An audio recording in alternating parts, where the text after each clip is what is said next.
Buddies మా ఇంట్లో ఈరోజు పచ్చని పప్పు వడలు చేశాను. చాలా క్రిస్పీగా వచ్చిందనమాట. ఆ క్రిస్పీగా రావడం కోసం నేను ఏం చేశాను, ఎలా చేశాను అన్నీ కూడా ఈ వీడియోలో మీతో షేర్ చేసుకోబోతున్నాను. పచ్చని పప్పు వడలు అంటే నాకు చాలా ఇష్టము. చాలా టేస్టీగా ఉంటాయన్నమాట. ఆయిల్ కూడా ఎక్కువ పీల్చదు ఇది. ఉద్ది వడల్లాగా ఇది చాలా హెల్దీ కూడా.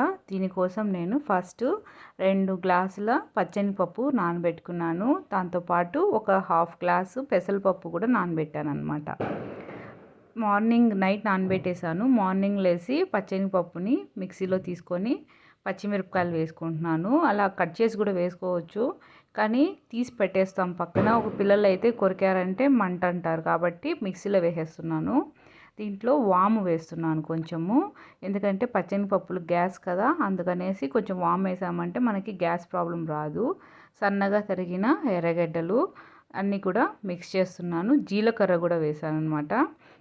దీంట్లో నానబెట్టిన ఈ పెసరపప్పుని అలాగే వేస్తున్నాను. ఇదైతే మిక్సీ పట్టట్లేదు. దీనివల్లే మనకి వడలు చాలా క్రిస్పీగా వచ్చాయన్నమాట. పెసరపప్పుని మిక్సీ పట్టకుండా వేయడం వల్ల మనకి అక్కడక్కడ తగులుతూ ఉంటుంది.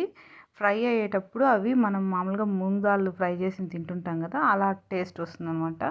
వడలు కూడా చాలా టేస్టీగా అనిపిస్తాయి. ఇక్కడ సాల్ట్ వేసుకుంటున్నాను, జీలకర్ర వేస్తున్నాను. ఇవంతా అంటే డైజెషన్ కోసము. కొంచెం పప్పు అనేది గ్యాస్ వస్తుంది కాబట్టి గ్యాస్ ప్రాబ్లం రాకుండా ఉండడం కోసం ఇవన్నీ యాడ్ చేస్తున్నాము. దీంతోపాటు కరివేపాకుని కడిగి వేస్తున్నాను. దీంతో కొత్తిమీర కూడా కలుపుతాము, కానీ ఈసారి కొత్తిమీర వేయలేదు, కరివేపాకు మాత్రమే వేసాను. కరివేపాకు ఫ్లేవర్ కూడా దాంట్లో మిక్స్ అయ్యి చాలా టేస్టీగా అనిపిస్తుంది. అది బాగా కరివేపాకు వేగిపోయినాక బాగుంటుందన్నమాట. ఈ వడలు అయితే నూనె ఎక్కువ లాగదు. ఉద్దివడలు ఫాస్ట్గా లాగుతుంది. వేయడం కూడా ఈజీగా చేత్తో జస్ట్ అలా ప్రెస్ చేసి వేసేయచ్చు. చేతికి కూడా అంటుకోదనమాట. వడలు ఎంత పెద్దదైనా వేసుకోవచ్చు, చిన్న చిన్నవిగా వేసుకోవచ్చు. అది ప్లస్ పాయింట్ పచ్చని పప్పు వడలకి. ఇలా ఆయిల్లో వేసి వేపేసామంటే ఆ ఎర్రగడ్డలు అనేవి బ్రౌన్గా అయ్యే వరకు వేపుకుంటే సరిపోతుంది. అది మనకి కరెక్ట్గా తెలిసిపోతుంది. అలా వేగిన తర్వాత మనము వడలు తీసేయచ్చు. ఇక్కడితో క్రిస్పీ, చాలా వేడివేడిగా తిన్నట్లయితే చాలా టేస్టీగా అనిపించింది. నాకైతే బాగా నచ్చింది. Thanks for watching. Thank you. Bye.